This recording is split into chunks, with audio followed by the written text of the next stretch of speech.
is not just Canada's largest news organization, larger in terms of journalists than all the others combined. Imagine how that distorts the market. But incredibly, their viewership is falling despite Canada's population growing. People are watching it less, and it's speeding up the less.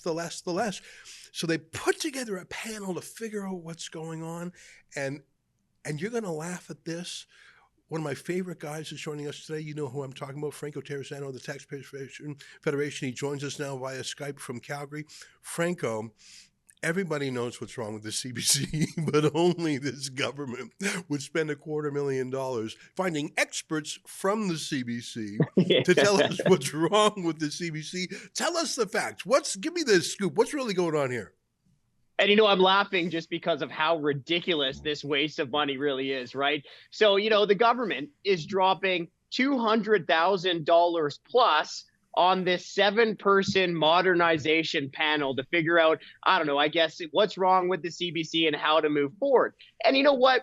They didn't have to waste hundreds of thousands of dollars trying to figure out why the CBC is failing. All they would have to do is go to Tim Hortons and ask one of the many customers there, and they would tell the government just why the CBC is failing. But, $200,000, and that tab is probably only going up. Even Canadian Heritage admits that the costs could balloon higher than that. And another crazy part of this story is folks, this is a 7-person panel, modernization panel. Well, 3 of the 7 panelists, they used to work at the CBC, and another one of them was a contributor to the CBC. So 4 of the 7 CBC panelists either worked at the state broadcaster before or was a contributor to the state broadcaster. So you know what? If they really wanted a predetermined outcome, they could have gotten one for a lot less than $200,000. Yeah, it's incredible. And the fact that they're choosing their own people, the people who were part of the disaster, to give advice on things. It's, I don't know why, but it sort of makes me think of when the Biden administration had a summit on electric vehicles. They did not invite Elon Musk. They invited the others, but not Elon Musk, the guy who's actually given her. Why? Well, because they didn't want to hear what he had to say. They absolutely did not want to hear him. They wanted the insiders, because this is an inside thing. I think a lot of people who are counter to the CBC, independents, anti-CBC activists, could point out why we think that they're failing. And we could point it out for free, and I think we do every day. Why do you think they choose to spend hundreds of thousands of dollars on insider experts instead of listening to the free advice that any Canadian, like you say, you just go to a coffee shop, anyone would tell you what's wrong with the CBC? Why do they insist on paying for bad information instead of actually listening to what the public has to say? What's going on? Well, 2 reasons. Number one, it's easy to waste money when it's not your money, right? It's not like this is their money that they're wasting. I mean, this is money that they're taking from the pockets of Canadian taxpayers, right? The CBC is costing Canadian taxpayers more than $1 billion every single year. So number one, it's easy to throw away money when it's not yours, it's somebody else's. Number two, they don't want that free advice from Canadians, right? Because sometimes the truth hurts, especially when you're the CBC taking more than $1 billion from taxpayers. They don't want to hear why they're failing from everyday Canadians. That's why they stacked a panel with ex-CBC staff. And I got a proof point. You know what else we've been talking about on your show, Ezra, is the millions of dollars in taxpayer-funded bonuses that the CBC has been handing out. Well, you know what? The CBC is using our tax dollars to hand out these bonuses, but they don't ask Canadians what Canadians think about these bonuses. Yeah. So the CTF, the Canadian Taxpayers Federation, we did ask Canadians, right? We commissioned a poll from Leger, a reputable polling firm, and the poll showed that 7 in 10 Canadians are against those CBC bonuses. So why isn't the CBC just going to a Tim Hortons, just going on the road and asking Canadians? Well, I don't think they want to know the answer from Canadians. Yeah, we have a motto here: follow the facts wherever they lead.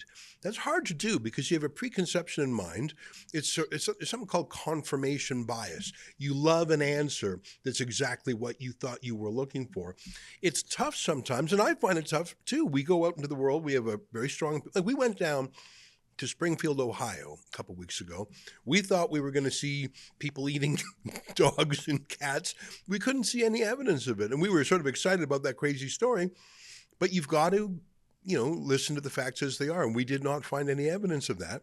The CBC will do anything not to change their worldview. They would rather change the facts than change their worldview, which is why they're asking insiders to review their own system. Hey, I got a technical question. I was looking at your press release on this.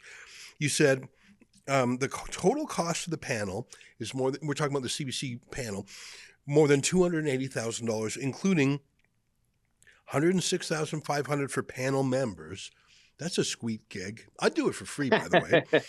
And then what's this? $133,000 for background documents, $28,000 for facilitators, and $13,000 for translation. Do you know what's a background document? How do you spend $133,000? What even is a background document? Do you know what that means? So from my understanding, okay, first of all, this is about as transparent as a coconut, okay? Yeah, I don't get it. So, I mean, what essentially I think they were doing is trying to get briefing papers for these panelists to help them in their modernization discussions, right? But here's the craziest part. I actually don't think the government even knows how much this is costing, okay? Right. So our great investigative journalist at the CTF, Ryan Thorpe, he went through hundreds of government records from access to information records, right? And those records suggested that the cost of the modernization panel was $280,000.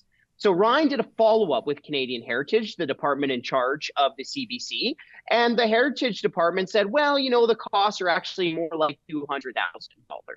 So do you see what's going on here, folks? Like, they give these records out to the public, suggesting it's one cost. Then the department comes back saying, oh, no, it might be another cost. So not only are they wasting our money when they could have just asked Canadians for free why the CBC is failing, but I don't even know if the government knows how much this is actually going to cost taxpayers. It's the news event of the year. Canada's most controversial premier sits down with Canada's most controversial journalist, and everything is on the table. Come watch Ezra Levant one-on-one with Alberta Premier Danielle Smith in front of a live studio audience in Calgary. Nothing's off limits. Nothing's held back. Questions that would make Justin Trudeau invoke martial law. Answers that will make Stephen Guilbeault pee his pants. You're not going to want to miss this one, but you have to be there in person at the Rebel News Live mega conference in Calgary on October the 5th. Tickets are limited, so drop everything and go to rebelnewslive.com right now. Special discounted prices for Patriots and special extra high prices if you're with the CBC. Go to rebelnewslive.com now.